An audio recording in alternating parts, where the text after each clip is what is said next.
நிறைய பீப்புள் கூட டிஸ்கஸ் பண்ணும்போது இந்த ஒரு சிம்பிளான திங்கை நான் நோட் பண்றேன். அது என்னன்னா, அவங்களுக்கு நிறைய டிராஃபிக் வருது, பட் ஆனா அதை ஃபோக்கஸ் பண்ண மாட்டாங்க. நியூ டிராஃபிக்கை எப்படி அக்வயர் பண்றது அப்படிங்கறதா அவங்களுடைய மேஜர் ஆஃப் த ஃபோக்கஸ் இருக்கு.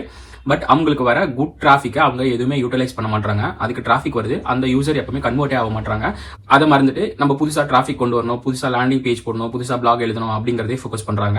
நீங்க ஒரு SEO பண்றீங்கன்னா நீங்க ரெண்டு விதமா ஃபோக்கஸ் பண்ணணும். ஃபர்ஸ்ட் வர யூசரை எப்படி கன்வெர்ட் பண்ணணும் அப்படிங்கிற ஸ்ட்ராட்டஜி உங்ககிட்ட இருக்கணும். செகண்ட் தான் நியூ யூசரை எப்படி அக்வயர் பண்றது அப்படிங்கறத நீங்க ஃபோக்கஸ் பண்ணணும். உங்களுக்கு ஒரு 1000 to 5000 டிராஃபிக் வந்தாலும் அது நல்ல டிராஃபிக் தான். அதுல வர பீப்பிள் ரிலவெண்டா இல்ல ஆர் அதுல வர பீப்பிள் கன்வெர்ட் ஆகல அப்படின்னா முதல்ல அங்க ஃபோக்கஸ் பண்ணுங்க.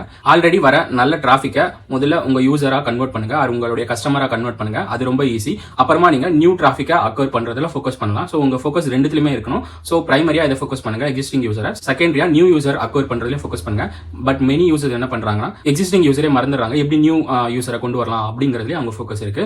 நீங்களும் அந்த மாதிரி பண்றீங்கன்னா ஃபர்ஸ்ட் எக்ஸிஸ்டிங் யூசரை என்ன பண்ணலாம் அப்படின்ட்டு கிளியர் பிளான் வச்சுக்கோங்க. நெக்ஸ்ட் நியூ யூசரை ஃபோக்கஸ் பண்ணுங்க.